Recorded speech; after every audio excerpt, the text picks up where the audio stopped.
Welcome to the Team Engagement Podcast, where leaders of teams share their insights. We discuss 6 questions in 9 minutes because leaders know how to be concise.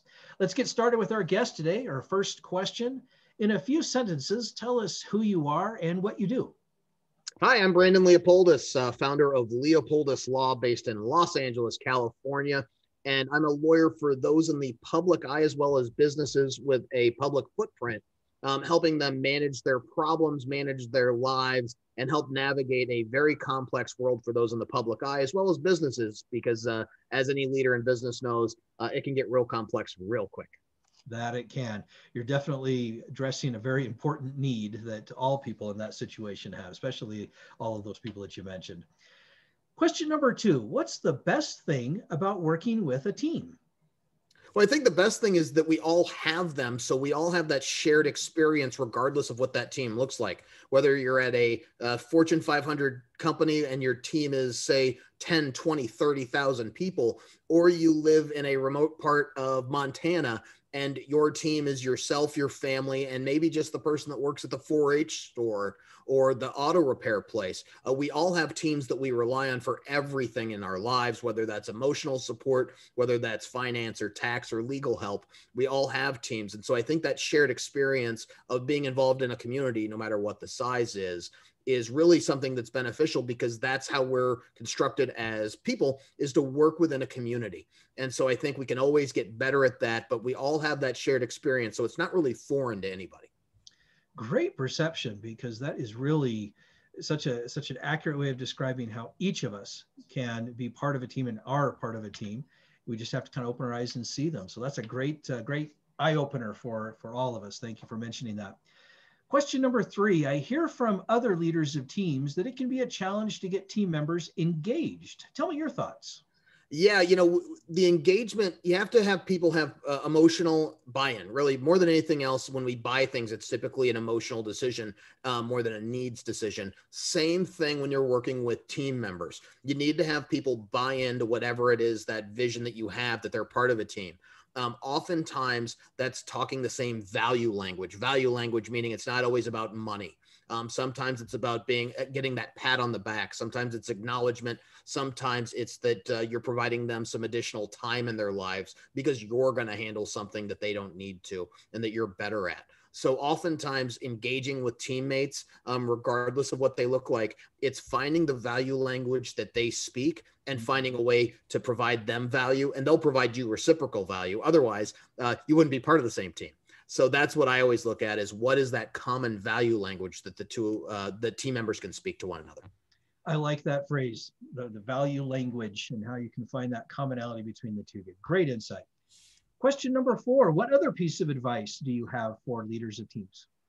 Yeah, so for piece of advice that I give for leaders is to understand that just because you are driven by a mission doesn't mean that everybody on your team is driven by that same mission. While your business, you're trying to get to that $1 million mark, you're trying to add 15 people this year, you're trying to do great big things. Oftentimes, people are not necessarily looking for that same goal that you are, and that's okay. Finding ways and having honest, open conversations about how their goals can be met when your goals are met, or vice versa, goes a really long way. It shows that you're thinking of them as well, because we all want to be acknowledged. It's not about getting respect by giving respect. You want to make sure that everybody's respectful at all times, and you want to be in that position where you can set that. No matter where you are in a team, you can lead by example, and simply just being able to show that we can all reach common goals, even if they're different, by being part of that team. Wow, what great advice, especially because it ties in so well with what you said previously about really helping them get kind of where they're at, and not just assuming that they're going to enjoy whatever it is that you enjoy. Such great insights. Question number 5, what other successful leaders of teams would you like to recognize that have had a positive influence in your life? Really good question. It's interesting when you talk about success, not everything, again, is financial. Sometimes success is other things. It's self-fulfillment. It's giving back to the community. It's other things. So when I look at somebody who's successful, I look for all of that, right? Billionaires are great, but they might be lacking some of those success indicators that I look for. Some people that I consider very successful that have been very influential in my life. First off, guy named David Meltzer from Sports One Marketing, one of the best marketers in the country because he talks those value languages. He's very big on being able to provide that reciprocal value. So check out David Meltzer. Another person that I speak with on a very regular basis is a guy named Ed Kastner. He works at McGriff Insurance. He's one of the top personal lines insurance brokers in the entire country. And it's because he's more than just a guy trying to quote you your insurance on your vehicle and get you the homeowner's discount that every insurance agent talks about. He's looking to provide that additional value. He works in relationship capital.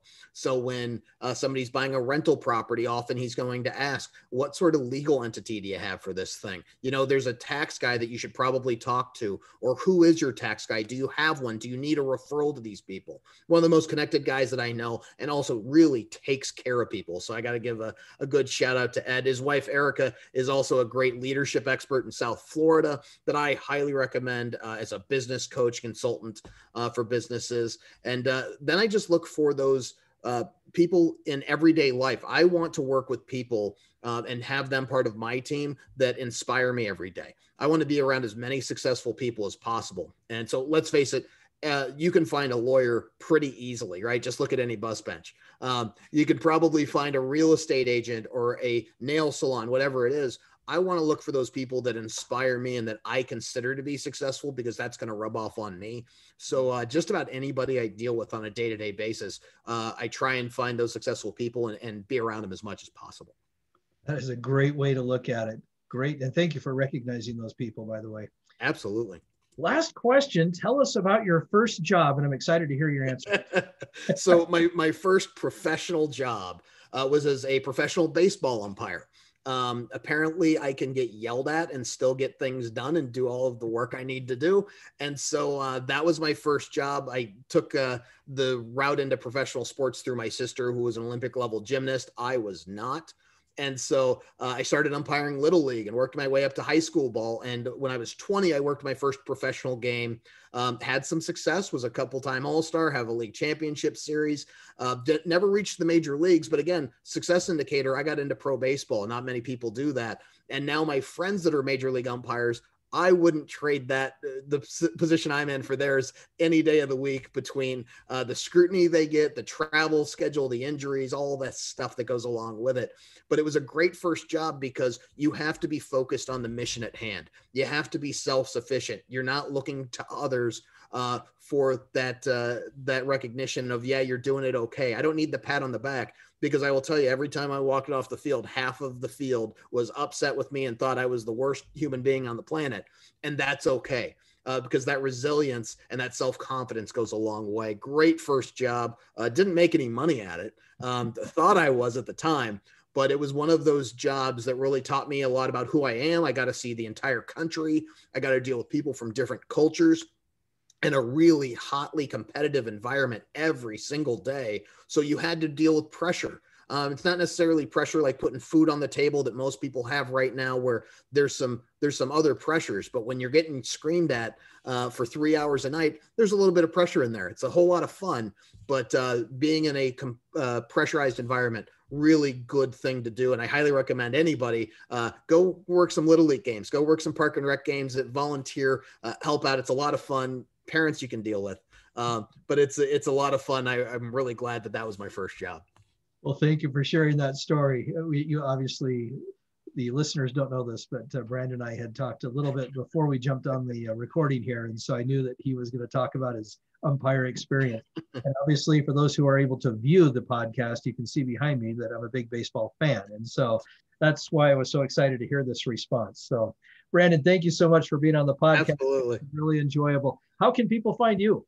Best ways to find me, you can find me at leopoldus.com. That's my firm's website. It's leopoldus.com. Also connect with me on LinkedIn. I share a lot of videos, bite-sized, 3 to 5 minutes, on just some things that I get asked about a lot of times, where people don't necessarily want to reach out to a lawyer, but they need these questions answered. So whether it's in the world of professional sports and athletes and celebrity stuff, or just business, I have a lot of those things posted on my LinkedIn profile. That's really the best place to contact with me.